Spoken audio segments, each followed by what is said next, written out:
Mon nom est Alexis et j'ai 17 ans. Ce jour-là, notre professeur d'histoire avait organisé une sortie dans une ancienne mine.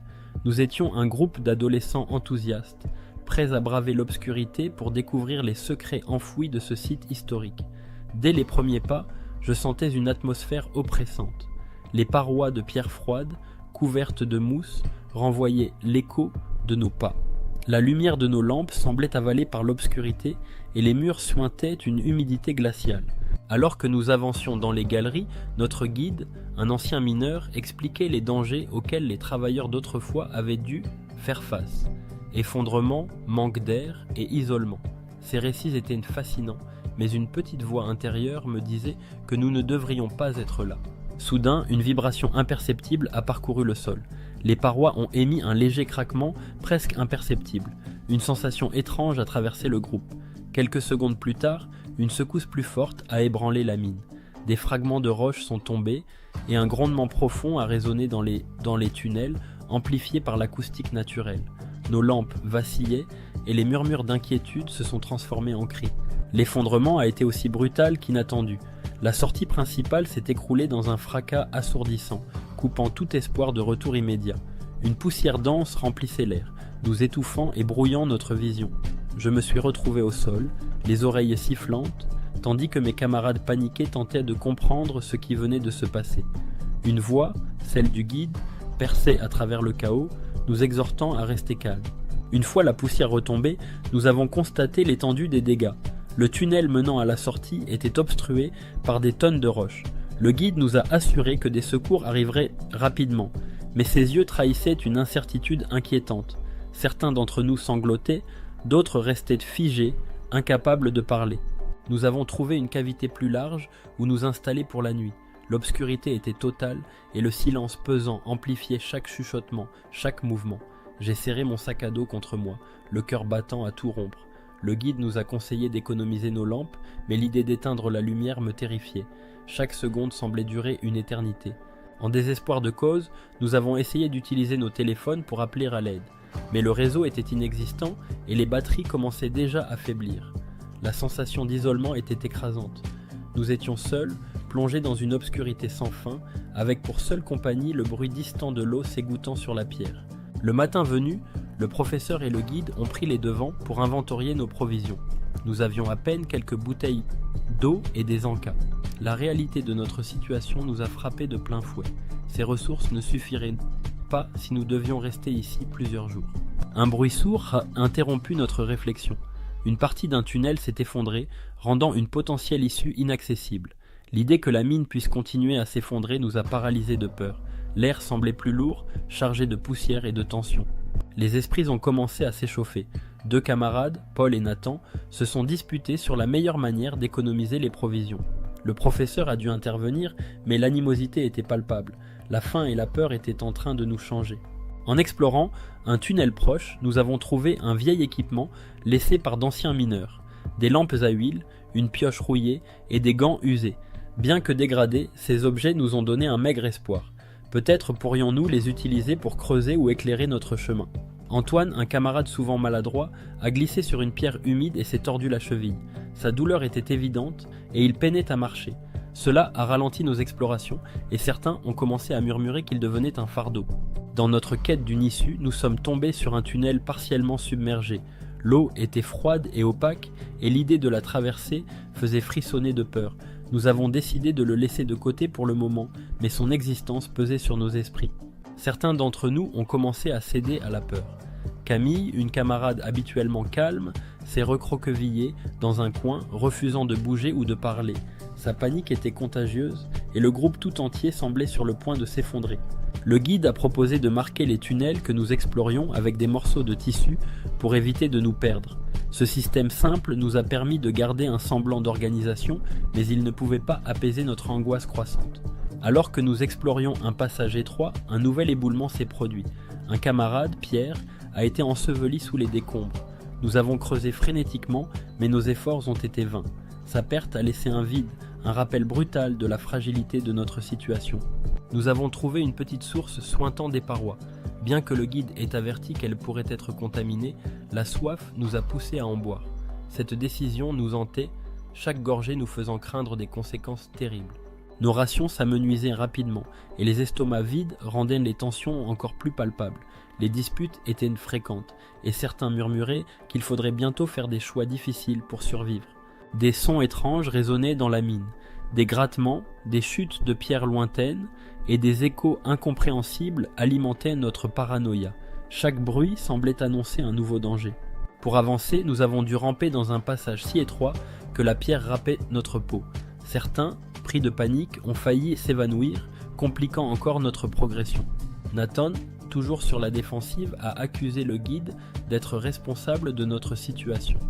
Une altercation violente s'est ensuivie, et il a fallu plusieurs d'entre nous pour séparer les deux hommes. L'idée de se retourner les uns contre les autres devenait une menace tangible. Alors que nous progressions dans un tunnel plus sombre et étroit, la lampe torche de Paul a brusquement cessé de fonctionner. Sans lumière, il s'est retrouvé désorienté, provoquant une vague de panique dans le groupe. Nous avons dû utiliser nos maigres ressources lumineuses pour le guider jusqu'à un endroit sûr. Chaque lampe qui s'éteignait représentait une course contre le temps, et cette panne a renforcé l'urgence de notre situation. Nous avons entendu un bruit sourd, semblable à des coups réguliers venant de loin. Le guide a pensé que cela pourrait être l'équipe de secours essayant de nous localiser. L'espoir a jailli brièvement dans nos cœurs, mais les sons se sont estompés, nous laissant seuls dans le silence oppressant. Cette illusion d'un sauvetage imminent a plongé certains d'entre nous dans un désespoir encore plus profond. Après des discussions houleuses, le guide a proposé de diviser le groupe en deux pour explorer différentes voies. Cette décision a été accueillie avec des réactions mitigées.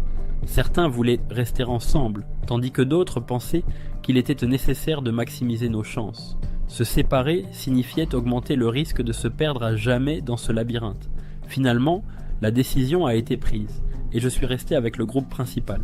En explorant un tunnel glissant, Nathan est tombé dans un puits étroit. Sa chute a résonné comme un coup de tonnerre dans nos oreilles, et nous avons tous accouru. À l'aide de cordes improvisées, avec nos vêtements, nous avons travaillé ensemble pour le remonter. L'effort collectif nous a soudés temporairement, mais la fatigue nous a tous épuisés. Le manque de nourriture, d'eau potable et de sommeil a commencé à peser lourdement. Certains d'entre nous ont commencé à voir des lumières inexistantes dans les tunnels ou à entendre des voix murmurant nos noms. J'ai moi-même été frappé par cette sensation terrifiante de ne plus pouvoir distinguer la réalité de l'imagination. La peur d'une folie collective s'est installée. Nous avons trouvé un vieux carnet en explorant un tunnel plus profond. Il appartenait à un ancien mineur et ses pages décrivaient une catastrophe similaire. Les mots étaient empreints de désespoir. La lumière ne viendra pas. Seul le silence nous répond. Ce journal a renforcé notre crainte que l'histoire puisse se répéter. Alors qu'un autre éboulement menaçait de nous engloutir, Camille s'est interposée, utilisant son corps pour maintenir temporairement un rocher en place. Ce geste a permis à plusieurs d'entre nous de passer, mais elle a été gravement blessée. Nous avons dû continuer sans elle, la laissant dans un état critique, avec le poids de sa bravoure sur nos épaules. Nous sommes arrivés à une galerie instable où chaque pas semblait faire trembler le sol. Le silence absolu était nécessaire pour ne pas déclencher un nouvel effondrement. Nous avons avancé en retenant notre souffle, priant pour que la structure tienne. Chaque craquement nous rappelait que nous marchions sur une ligne mince entre la vie et la mort. Une fissure dans la roche a laissé filtrer une lumière faible et vacillante. Elle semblait irréelle après tant d'heures dans l'obscurité. Cet aperçu du monde extérieur a ravivé notre détermination, mais il a également renforcé notre désespoir. Nous étions si près, et pourtant si loin de la liberté. Paul, l'un des plus craintifs du groupe, a volé une partie des provisions restantes pendant que nous dormions et a disparu dans les tunnels. Sa trahison a brisé le peu de cohésion qu'il nous restait. Certains voulaient partir à sa recherche, mais la majorité pensait que cela mettrait tout le groupe en danger. Nous avons entendu un grondement sourd, suivi par une cascade d'eau qui s'est infiltrée dans le tunnel où nous nous trouvions. La montée rapide de l'eau nous a forcés à courir dans une direction inconnue. Nos pieds glissaient sur la pierre humide et plusieurs d'entre nous sont tombés, ajoutant des blessures supplémentaires. Antoine, toujours affaibli par sa blessure, n'a pas pu suivre notre rythme. Nous avons essayé de le porter, mais la montée de l'eau nous a obligés à prendre une décision déchirante. Il nous a supplié de continuer sans lui et nous avons dû le laisser derrière, le cœur brisé par la culpabilité. Un passage vertical a été notre seul espoir pour échapper à la montée de l'eau. L'escalade était périlleuse, les parois glissantes et couvertes de mousse. J'ai failli perdre mon équilibre à plusieurs reprises, mais l'instinct de survie me poussait en avant. Les cris d'encouragement silencieux de ceux derrière moi résonnaient dans ma tête. Le guide a gravé un message dans la roche avec une pioche rouillée, indiquant notre direction et notre situation. Cet acte semblait futile, mais il portait l'espoir qu'une équipe de secours puisse le trouver. Ce simple geste nous a redonné un semblant d'espoir. Alors que nous traversions un tunnel étroit, la galerie a commencé à s'effondrer derrière nous. Les vibrations étaient assourdissantes et la poussière remplissait l'air, obstruant nos poumons. Nous avons couru pour notre vie, chaque seconde comptant pour échapper à la mort imminente. Une grille métallique rouillée bloquait notre chemin. Avec des forces quasi inexistantes, nous avons travaillé ensemble pour la tordre et créer une ouverture. L'effort collectif nous a presque épuisés, mais le sentiment de triomphe nous a poussés à continuer. Nous avons atteint une galerie où l'air semblait plus frais. Chaque pas était une épreuve, mais le professeur nous exhortait à avancer. Nos corps étaient brisés, mais l'instinct de survie était plus fort que jamais. Des lumières sont apparues au loin. L'équipe de secours, équipée de matériel lourd, s'est frayé un chemin jusqu'à nous.